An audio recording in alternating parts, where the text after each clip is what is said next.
પ્રકરણ 19 સહજાનંદી થવું. સમગ્ર ત્યાગી વર્ગ 12 સદગુરુઓમાં વહેંચાઈ ગયો હતો. હવે સાધુઓ પોતપોતાના સદગુરુની છત્રછાયા નીચે રહી મહારાજની આજ્ઞા પાળવા લાગ્યા. પણ આમાં એક દૂષણ પેઠું. કેટલાક સાધુઓ પોતપોતાને મુક્તાનંદી, બ્રહ્માનંદી એમ ઓળખાવા લાગ્યા. આ મુક્તાનંદી છે ને પેલો બ્રહ્માનંદી, તેઓ ભેદ પાડવા લાગ્યા. મહારાજે આનો સુંદર ઉપાય શોધી કાઢ્યો. મહારાજે સમૈયામાં બધા જ ત્યાગીઓની સભા ભરી દરેકને વારાફરતી પૂછવા માંડ્યું, તમે કોના શિષ્ય? તેથી સૌએ પોતપોતાના સદગુરુના નામ આપ્યા. પછી મહારાજે તરત ટકોર કરી, એટલે સહજાનંદી કોઈ નહીં ને? સૌ સાધુઓની આંખ ઉઘડી ગઈ. સૌ બોલી ઉઠ્યા, ના મહારાજ, અમે બધા આપની આજ્ઞાએ સદગુરુઓના મંડળમાં છીએ. અમે સૌ સહજાનંદી જ છીએ. પછી સાધુઓની ફેરબદલી કરવી શરૂ કરી. મહારાજે તે દિવસે સાધુઓના નવા મંડળો બાંધ્યા. 12 સદગુરુઓના હાથ નીચેના સાધુઓ બદલાયા. 6 હેતુઓ. મહારાજ કાર્યાણી બિરાજતા હતા ત્યારે વડોદરેથી ગોપાળાનંદ સ્વામી મહારાજના દર્શને આવ્યા. મહારાજ ઊભા થઈને તેમને ભેટ્યા, ઠંડા પાણી પાયા. પછી અક્ષર ઓરડીમાં લઈ ગયા. ત્યાં ગોપાળાનંદ સ્વામીને પોતાની પાસે બેસાડ્યા અને બીજા સંતો તથા હરિભક્તોને બહાર જવાની આજ્ઞા કરી. મહારાજે નિષ્કુળાનંદ સ્વામીને કહ્યું, તમે પણ બહાર જાઓ, દરવાજા પાછળ ચોકડીનું કામ કરો. એમ કહી અક્ષર ઓરડીનો દરવાજો બંધ કરાવ્યો. પછી મહારાજે પોતાના આ પૃથ્વી પર પ્રગટ થવાના 6 હેતુઓ ગોપાળાનંદ સ્વામીને કહ્યા. 1. અમારી સર્વોપરી ઉપાસના અને સર્વોપરી જ્ઞાન તેને આ પૃથ્વી પર પ્રવર્તાવવું. 2. પૂર્વે થઈ ગયેલા અવતારોના ભક્તોને અમારી ઉપાસના અને અમારા સ્વરૂપનો બોધ કરીને ઠેઠ અક્ષરધામમાં પહોંચાડવા. 3. ભક્તિદેવી અને ધર્મદેવને અસુરોના ત્રાસમાંથી મુક્તિ અપાવી અમારી મૂર્તિનું સુખ આપવું. 4. ઘણા કાળથી લુપ્ત થયેલો ધર્મ, જ્ઞાન, વૈરાગ્ય અને મહાત્મ્યયુક્ત ભક્તિવાળો એકાંતિક ધર્મ પ્રવર્તાવવો. 5. અનંત કાળથી ભજન ભક્તિ કરતા અનેક તપસ્વી યોગીઓને દર્શન દઈ તપનું ભક્તિનું ફળ આપવું અને ભગવાનને વિશે પ્રીતિવાળા મુમુક્ષુઓના મનોરથ પૂર્ણ કરવા અને તેમને લાડ લડાવવા. 6.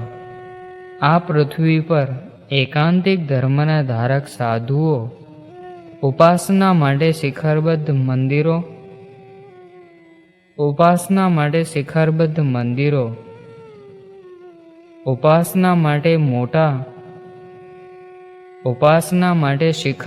મોટા મંદિરો અમારા લીલાચરિત્ર સ્વધર્મ જ્ઞાને યુક્ત શાસ્ત્રો કરવા અને પરાત્પર વિહદ એવું જ અક્ષરધામ તેને પમાડવા.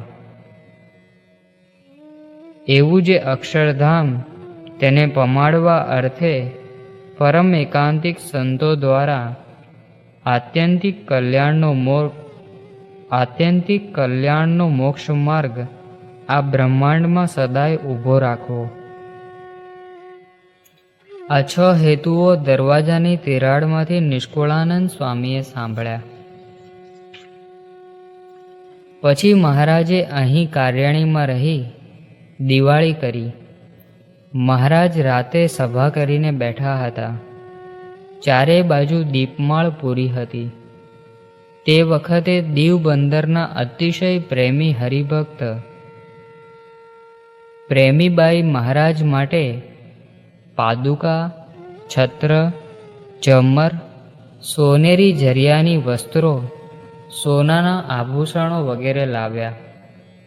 મહારાજે તેમના ભાવને વશ થઈ સામા જઈને ગ્રહણ કર્યા. થોડી વાર ધારણ કર્યા પછી પરંતુ મહારાજની એવી રુચિ કે સારું પદાર્થ પોતે રાખતા નહીં, કોઈને આપી દેતા. પછી મહારાજે વસ્ત્રાભૂષણો દીનાનાથ ભટ્ટને ભેટ આપી કૃષ્ણાર્પણ કરી દીધું. તે વખતે સભામાં કોઈકે ઈર્ષ્યા કરી. આથી મહારાજે માન, ઈર્ષ્યા અને મત્સરનું ખંડન કર્યું. લોયામાં શાકોત્સવ. મહારાજ કાર્તિક માસમાં લોયા પધાર્યા. અહીં સંઘા પટેલ તથા સુરા ખાચરના દરબારમાં ઘણું રહેતા. લોયામાં 2 લીમડાની વચ્ચે બેસીને વચનામૃતની કથા કરતા. 2 માસ રહ્યા તે દરમિયાન ગામો ગામથી સંતોને બોલાવી ઘણીવાર શાકોત્સવ કરાવ્યો હતો. એક બાજુ લીમડાના ઝાડ નીચે 5 ચૂલો ખોદી હતી. ત્યાં સવારે મહારાજ પોતે મોટા મોટા 5 તપેલામાં 50 મણ રીંગણાનું શાક 12 મણ ઘીમાં વઘારીને કરતા અને જાતે પીરસતા. મહારાજ વસંત પંચમીનો ઉત્સવ કરી રંગે રમ્યા. સાંજે કઠપૂતળાનો ખેલ કરનારા નાયક આવ્યા. તેમણે વિનંતી કરી કે મહારાજ, અમને અહીં અમારી કળા આપને દેખાડી પાવન થવા દો. પછી મહારાજે કહ્યું, તમારા કઠપૂતળાના ખેલમાં રૂક્મિણી વિવાહનો વેશ ભજવો. પછી નાયકે પૂતળાની દોરી આંગળીએ બાંધી પૂતળા નચાવવા શરૂ કર્યા, પણ પૂતળા ચાલે જ નહીં. આથી નાયકે પગે લાગી કહ્યું, મહારાજ, આપ તો ભગવાન છો. આ પૂતળા છે, પણ અમારા સૌના નાડી પ્રાણ પણ આપના હાથમાં છે. જીવ પ્રાણી માત્ર આપના હાથે નાચતા પૂતળા જ છે, માટે દયા કરો. મહારાજે દ્રષ્ટિ કરી. નાયકની આંગળીમાં ચેતન આવ્યું. મહારાજે પૂતળાનો ખેલ જોયો. આ જોઈ બ્રહ્માનંદ સ્વામીએ નેણ કટારી સલુણા શ્યામની રે નું પદ બનાવ્યું. ભાઈઓનું મિલન. મહારાજ લોયામાં બિરાજતા હતા. એ દરમિયાન અયોધ્યા છપૈયાની યાત્રાએ ગયેલા 2 સંતોએ છપૈયાથી ઈચ્છારામભાઈને અહીં મહારાજના દર્શને મોકલ્યા હતા. અસલ મહારાજના જેવું જ મુખારવિંદ, શરીરે સહેજ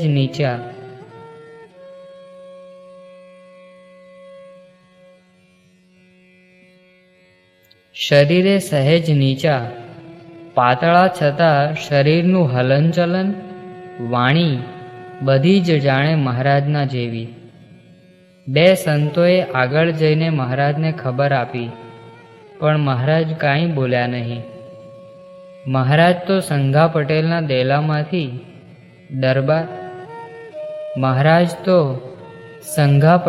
ડેલામાંથી દરબારમાં આવ્યા જ નહીં.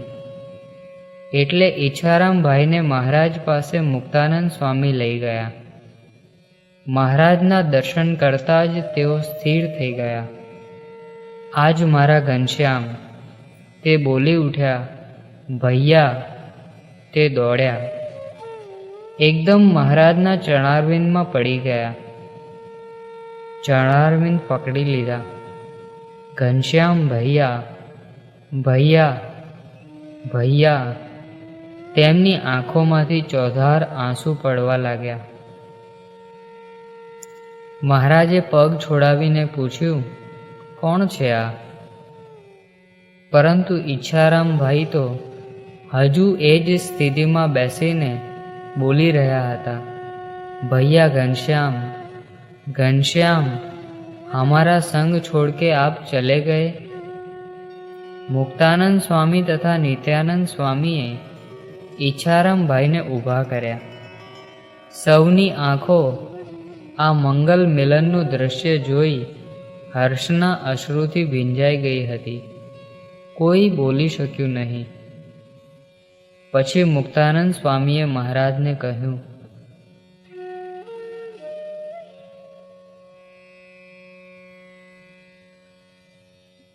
મહારાજ, આ આપના નાના ભાઈ ઈચ્છારામભાઈ આવ્યા છે.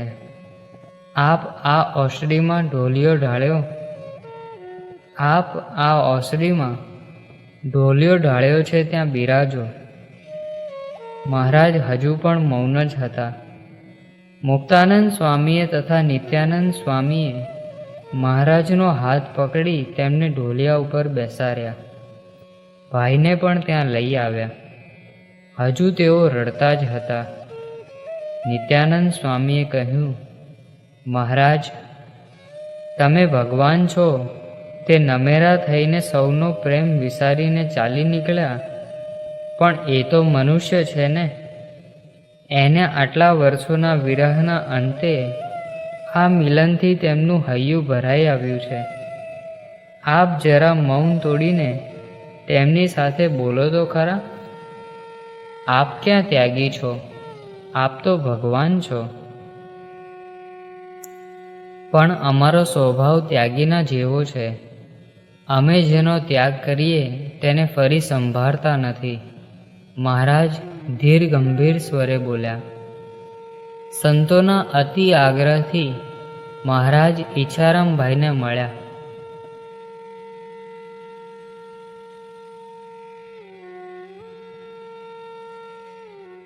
ઈચ્છારામભાઈ મહારાજને ભેટી પડ્યા.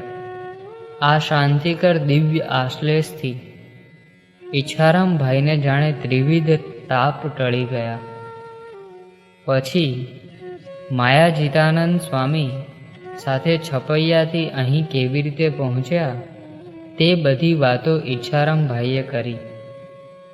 બરાબર 5મે દિવસે ખબર આવ્યા કે રામપ્રતાપભાઈ આવે છે.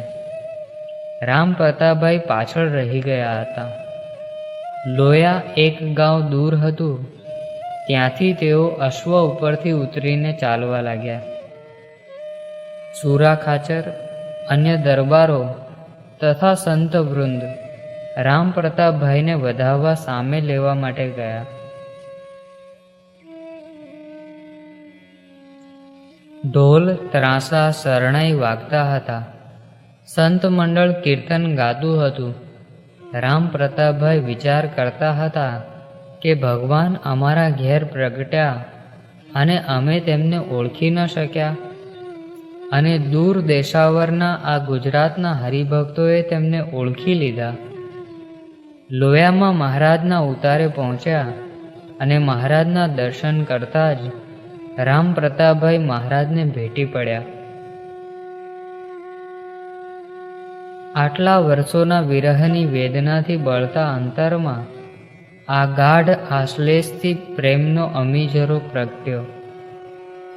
રામપ્રતાપભાઈ મહારાજને પોતાના બાહુપાશમાંથી છોડતા ન હતા. ગાઢ મિલન હતું. આંખમાં આંસુ સાથે તેઓ કહેવા લાગ્યા, घनश्याम भैया, सबका प्रेम को ठुकरा कर चले गए, कभी किसी को याद भी नहीं किया.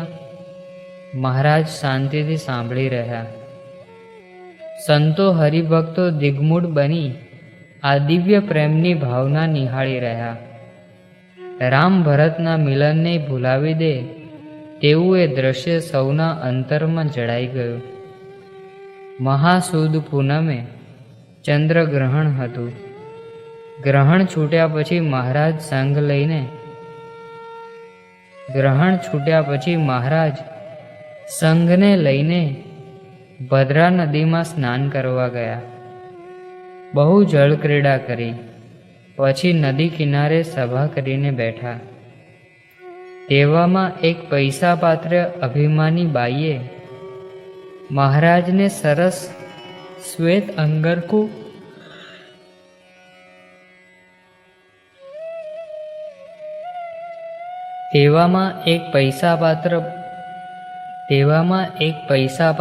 અભિમાની બાઈએ મહારાજને સરસ શ્વેત અંગરખું અર્પણ કરી પહેરવા માટે આગ્રહ કર્યો. તેનો આગ્રહ જોઈ મહારાજે પૂછ્યું, કેટલો વખત પહેરું? બાઈ કહે, મહારાજ, ફાટે નહીં ત્યાં સુધી રોજ આ અંગરખું પહેરજો. ફાટે નહીં ત્યાં સુધી રોજ આ અંગરખું જ પહેરજો. બહુ સારું, લાવો પહેરીએ, કહી મહારાજે અંગરખું પહેરીને તાણીને કસો બાંધી. બાઈનું અભિમાન જોઈ જોરથી અંગ મરોડ્યું. તણાઈને અંગરખું ફાટી ગયું. બાઈનો ગર્વ ગળી ગયો. પંચાળામાં મંદવાડ. મહા મહિનો ઉતરતા મહારાજ ફરતા ફરતા ફૂલદોલનો ઉત્સવ કરવા પધાર્યા. પંચાળામાં મહારાજે ઝીણાભાઈના દરબારમાં રહીને ભાતના સુખ આપ્યા. મહારાજ સંતોનો સંગ લઈ ગોપી તળાવે ગયા. ત્યાંની માટી ચંદન જેવી જોઈ મહારાજે માટી ઉખેડાવી. એક એક ગોળી વાળી દરેક સંતને આપી કહ્યું, હવેથી આપણા ઉદ્ધવ સંપ્રદાયના તિલક કરજો. કેટલાક સંતો પ્રસાદી સમજી માટીની ગોળી ખાઈ ગયા અને બીજે દિવસે સવારે બીજા કેટલાક સંતો ભાતના તિલક કરી સભામાં આવ્યા. મહારાજ આ જોઈ હસ્યા. પછી ગુણાતીતાનંદ સ્વામીને પાસે બોલાવી પોતે પોતાને હાથે ઉર્ધ્વપુંડ તિલક અને ચાંદલો ગુણાતીતાનંદ સ્વામીના કપાળમાં કરીને સ્વામીને સૌ સંતોની સન્મુખ ઊભા રાખીને બોલ્યા, આ અમારા તિલક. એમ કહીને બોલ્યા, હું જેવો કોઈ ભગવાન નહીં અને આ જેવા કોઈ સાધુ નહીં. તે વખતે માંગરોળથી આણંદજી સંઘેડિયા કોથળા ભરીને પત્તર બનાવીને લાવ્યા હતા. તે જેની પાસે પત્તર નહોતા અને જેના તૂટી ગયા હતા તે સૌને પત્તર તથા તુંબડા આપ્યા. ફાગણ વદ એકાદશીને દિવસે જાગરણ કરી સૌને પોતાના સ્વરૂપનો સાક્ષાત્કાર કરાવ્યો. પછી સૌને વિદાય કર્યા. પહેલો ચૈત્ર માસ બેઠો. અમારા કુટુંબીજનોને કેમ અમારી પાસે બોલાવ્યા? ત્યાગીએ કુટુંબીનો સંબંધ મૂક્યા પછી તેની લાળ રખાય નહીં. વળી અમે ઘરડા થયા છીએ માટે આ દેહ હવે જાજુ નપશે નહીં એમ ઉદાસી ગ્રહણ કરી. શરીરમાં મંદવાડ ગ્રહણ કર્યો. મહારાજ છાના રહેવા લાગ્યા. કોઈને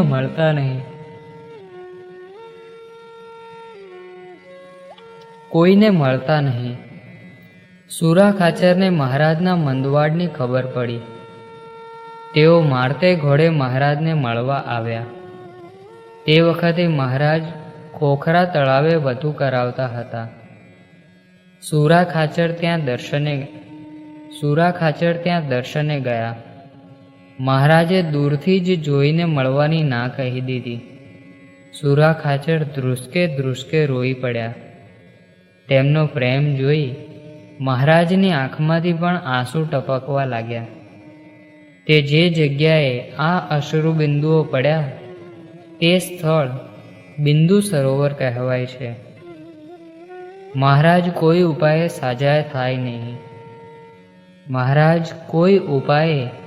સાજા થાય નહીં. પછી મુક્તાનંદ સ્વામીએ પ્રાર્થના કરી, મહારાજ, કોઈ બાવા બૈરાગી પણ આ લોકમાં આવીને ઠેર ઠેર પોતાના મઠ બાંધીને મૂકી જાય છે. હજી તો અમદાવાદમાં એક દેરું જ થયું છે. માટે આપ પુરુષોત્તમ નારાયણ પધાર્યા અને પાછળ કંઈ મૂકતા ન જાઓ તો તમારો આ લોકમાં ફેરો અફળ જાય.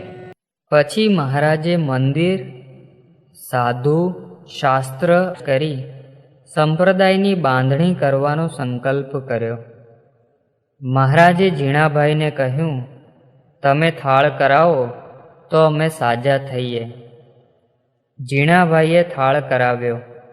મહારાજ જમીને સાજા થયા અને ગઢપુર જવા નીકળ્યા. પ્રકરણ 21. પોતાનું વૃત્તાંત. મહારાજના સમાજ સુધારણા અને ધર્મ સુધારણાના કાર્યોથી લોકજીવનમાં આમૂલ પરિવર્તન આવ્યું. મહારાજના સાધુ પરમહંસો આગળ બીજા 2 ઝાંખા પડી ગયા. બાવા અને વૈરાગ્યોના મઠ બંધ પડવા લાગ્યા.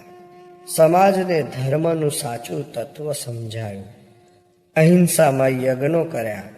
તેથી કેટલાક બ્રાહ્મણો પણ ખીજવાયા હતા.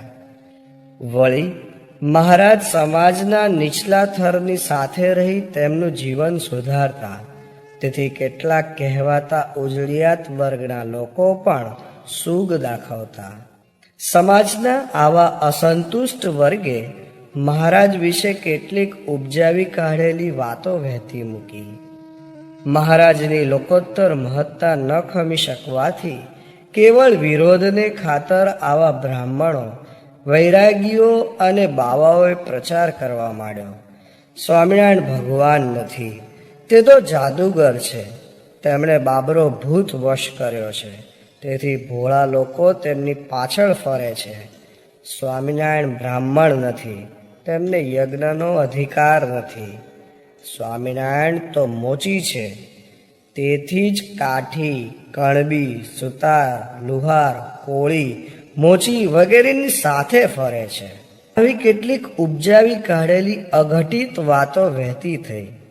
મહારાજ તો આવી અફવા કે પ્રચારની દરકાર કરતા નહીં, પરંતુ પરમહંસો માટે પ્રચારનું કાર્ય કેટલીક વખત વિકટ બની જતું. આથી પરમહંસો અને કેટલાક આગેવાન હરિભક્તોએ કહ્યું કે મહારાજ, વડોદરાના શાસ્ત્રી શોભારામ તથા રાજકારભારી ચીમનરાવજી જનાર્દનનું બ્રાહ્મણો અને વિદ્વાનો ઉપર બહુ વર્ચસ્વ છે. તો આપ અમારી વિનંતીથી તેમને પત્ર લખી આપનું વૃત્તાંત લખી જણાવો, જેથી તેઓ આવી અફવા દાબી દે અને સાચી વાત સૌને સમજાય.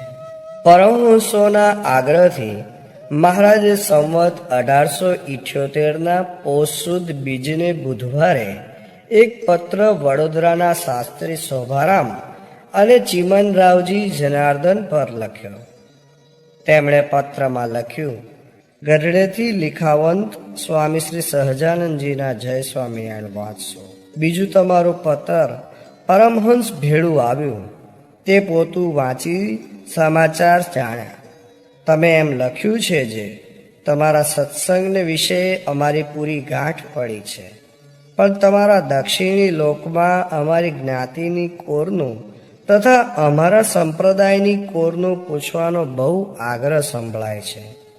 બીજાને સંશય છે, તે સારું. તેના સંશયની નિવૃત્તિને અર્થે તમને અમે અમારા જન્મ પ્રભુતિ સંપ્રદાયની પરંપરા લખી જણાવીએ છીએ.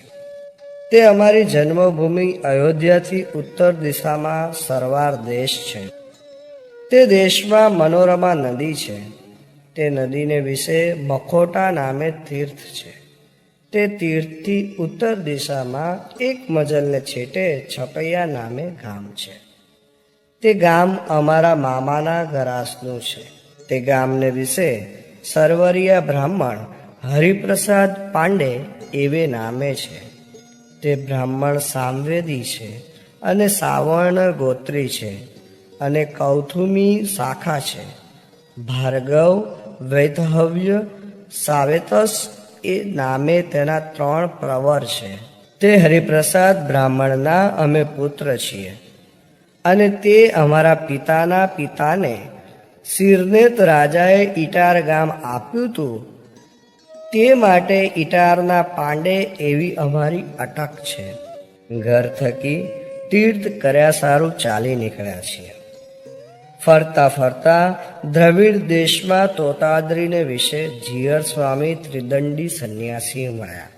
તેના શિષ્ય થઈને ચક્રાંકિત થયા અને ત્યાંથી ફરતા ફરતા પંચતીર્થી કરીને ગિરનાર આવ્યા. ત્યાં શ્રી રામાનંદ સ્વામી અમને મળ્યા અને તે શ્રી રામાનંદ સ્વામીએ અમને નરનારાયણ દેવની ઉપાસનાનો વિધિ દેખાડ્યો ને પરમહંસ દીક્ષા દીધી. એવી રીતે શ્રી ગોપાળન સ્વામી જે તે પોતાના સંપ્રદાયનું રહસ્ય શ્રી આત્માનંદ સ્વામીને કહેતા હતા અને તે શ્રી આત્માનંદ સ્વામીને પોતાના ગુરુ જે ગોપાળાનંદ તે થકી આ ઉદ્ધવ આદિ ગુરુ સંપ્રદાયના રહસ્યને પામીને અમારા ગુરુ જે રામાનંદ સ્વામી તેને કહ્યું અને શ્રી રામાનંદ સ્વામીએ અમને કહ્યું. માટે આ રીતે અમારો ઉદ્ધવ સંપ્રદાય છે. અને જે રીતે ઉદ્ધવ દેહના વેશને રાખે છે તથા બ્રહ્મચર્યાદિક ધર્મને પાળે છે, તેવી જ રીતે અમે તથા અમારા સાધુ તે વર્તીએ છીએ.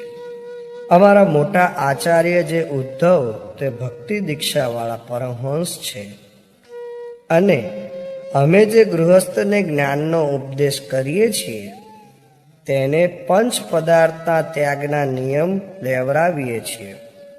મદ્ય, માંસ, પરસ્ત્રી, ચોરી અને વટલવ એ પાંચનો ત્યાગ રખાવીને અહિંસા ધર્મને વિશે રખાવીએ છીએ. બીજું, પરમહંસની સંહિતા રૂપ એવું જે શ્રીમદ ભાગવત પુરાણ શાંતિ પર્વને વિશે જે મોક્ષ ધર્મ તથા ભાગવદ્ ગીતા એ 3 ગ્રંથ અમારા સંપ્રદાયને વિશે ઇષ્ટ છે અને એ 3 ગ્રંથમાં જેમ કહ્યું છે તેમ અમે તથા અમારા સાધુ તે વર્તીએ છીએ. બીજું, આવી રીતે આપણો શુદ્ધ સંપ્રદાય છે તે વાતમાં આપણને કોઈ રીતે જો ન્યાય કરીને પૂછશે તો ખોટા નહીં પડીએ. માટે તમને કોઈ શાસ્ત્રી તથા પુરાણી પૂછે તો આવી રીતે સ્પષ્ટ વાર્તા કરજો તથા આ કાગળ વાંચી સંભળાવજો. બીજું, કાશીના શાસ્ત્રીને તથા જોશી ઝુમખરામને અમારા જય શ્રી સ્વામિનારાયણ કહેજો અને કાગળ વંચાવજો. શુગને શું કિમ બહુના.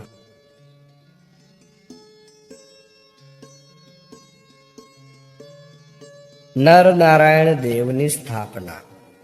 આષાઢી સંવત 1876 કાર્તિક સુદમાં વરતાલ થઈ મહારાજ અમદાવાદ પધાર્યા.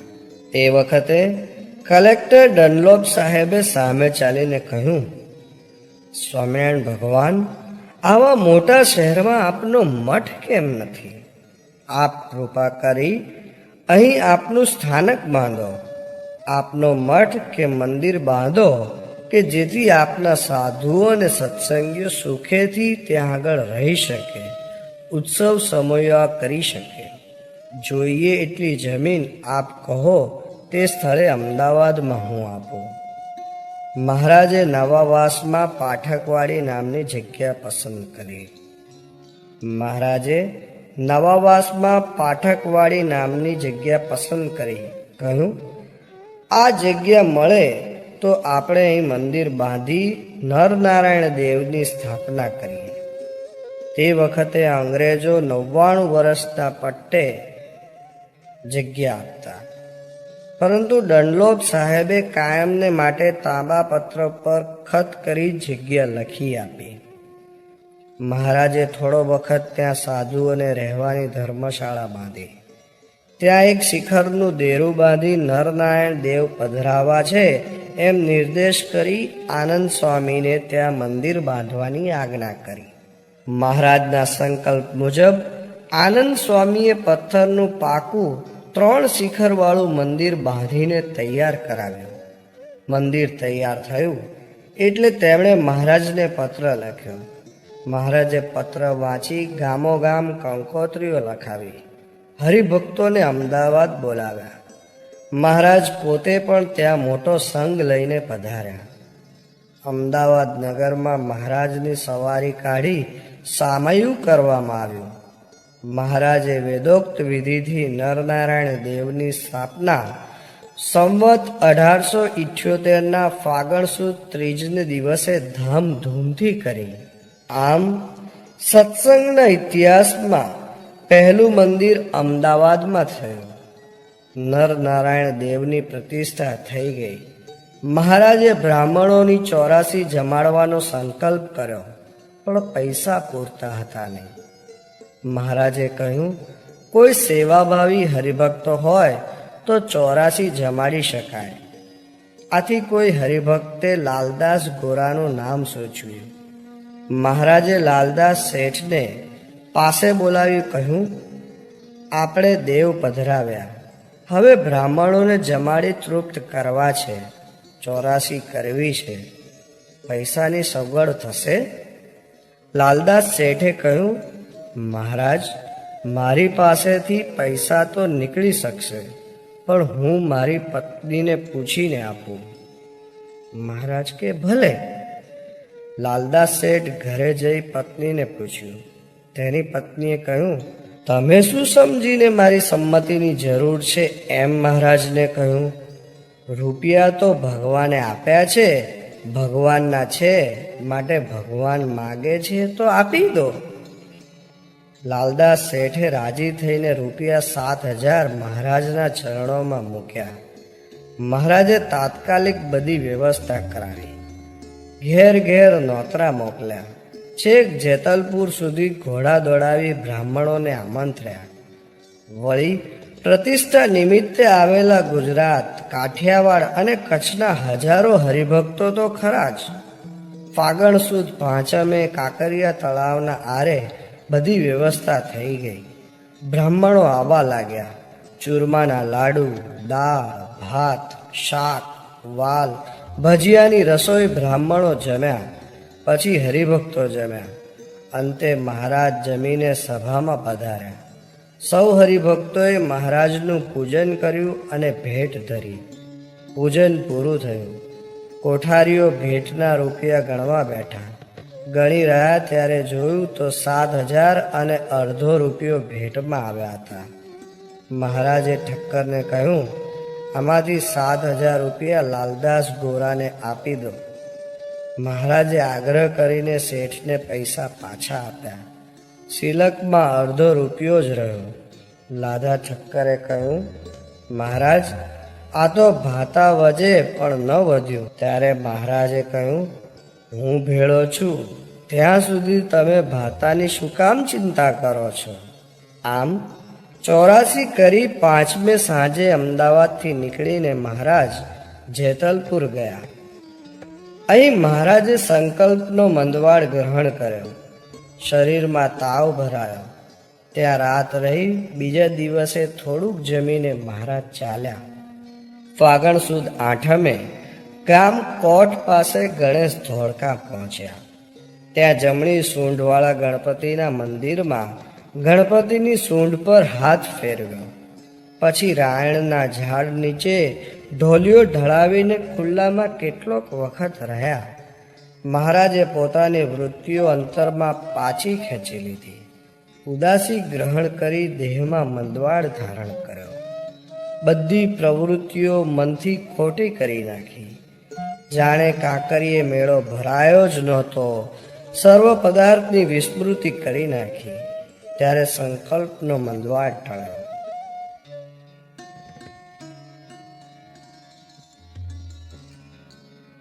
અમને કેવા કહેશો? સાંજનો પહોર હતો. ગઢડામાં મહારાજ વાસુદેવ નારાયણના ઓરડાની બહાર સભા કરીને બેઠા હતા. તે વખતે સભામાં ચર્ચા ચાલતી હતી. મહારાજને રાજારૂપ ભગવાન કહેવા કે સાધુરૂપ ભગવાન કહેવા? ત્યાં મહારાજ ઊભા થઈ ગયા. મહારાજે ચરિત્ર કર્યું. ઘરેણા બધા કાઢીને સાધુઓ તરફ ફેંકવા લાગ્યા. અને પોતાના કપડાં દૂર બાઈઓ બેઠી હતી તે તરફ નાખવા લાગ્યા. આ જોઈ બ્રહ્માનંદ સ્વામી બોલ્યા, મહારાજ, આપ બહુ કળિયા છો. સાધુને ઘરેણા શું કામના અને બાઈઓને આપના વસ્ત્રો શું કામના? આપે તો ખપે નહીં તેવી જ વસ્તુઓ અમારા ભણી નાખી. સૌ હસી પડ્યા.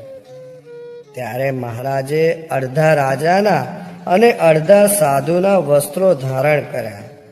જામા ઉપર ગાતર્યું ઓઢ્યું, એક હાથમાં માળા અને એક હાથમાં તલવાર લીધી, માથે પાગ ધારણ કરી.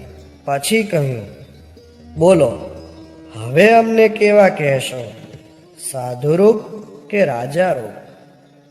ત્યારે સૌ બોલ્યા, મહારાજ, આ તો બેમાંથી એકેય ન કહેવાય.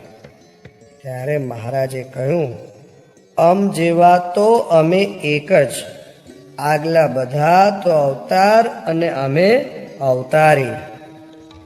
સૌ સાનમાં સમજી ગયા. બધાને નિશ્ચય થઈ ગયો. અવતાર અને અવતારીનો ભેદ સમજાઈ ગયો.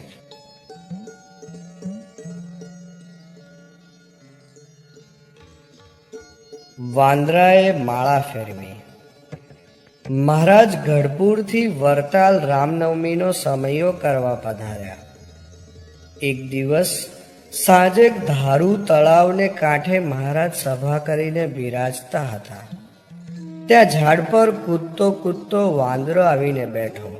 વાંદરા સામું જોઈ કાઠી દરબારોએ મરમ કર્યો, મહારાજ, રામચંદ્રની સેનામાં આવા જ વાંદરા હશે ને? આવા વાંદરા શું હથિયાર ધરીને લડ્યા હશે? મહારાજે કહ્યું, હા, આવા વાંદરાઓ જ ભગવાનને પ્રતાપે સામર્થ્ય પામ્યા હતા. તેઓ યુદ્ધ લડ્યા હતા. દરબારોએ કહ્યું, એમ તો આ વાંદરા આગળ કાંઈ દેવી પ્રક્રિયા કરી બતાવો ને. મહારાજે વાંદરા સામે દ્રષ્ટિ કરી. વાંદરો તરત જ કૂદીને સભામાં આવ્યો. મહારાજને પગે લાગી સામે બેઠો. મહારાજે તેને માળા આપી. સ્વસ્તિક આસનવાળી તેણે સ્વામિનારાયણ મંત્ર ઉચ્ચારતા માળા ફેરવી. પછી કેટલીક તુલસી રામાયણની ચોપાઈઓ વાંદરો બોલ્યો. આ જોઈ દરબારો બોલ્યા, આ તો ખરું, પણ આટલું નાનું દેહ વાંદરાનું, તે તેણે કેવી રીતે ગંધમાદન જેવો મહાન પર્વત ઉપાડ્યો હશે? ત્યાં તો મહારાજે વાંદરા સામું જોયું. સૌને દર્શન થયા કે વાંદરાનું સ્વરૂપ વિશાળ થઈ ગયું. હાથમાં ગંધમાદન પર્વત ઉપાડીને આકાશમાં ઉડતો ઉડતો વાંદરો અદૃશ્ય થઈ ગયો. સૌ જોઈ રહ્યા. સમયા પછી મહારાજે વરતાલમાં મંદિરનું ખાતમુહૂર્ત કર્યું. મહારાજે પોતાની મૂર્તિ સ્વહસ્તે પધરાવવાનું નક્કી કર્યું. ગુજરાતના હરિભક્તોએ લખણીમાં લક્ષ્મીના ઢગલા કર્યા.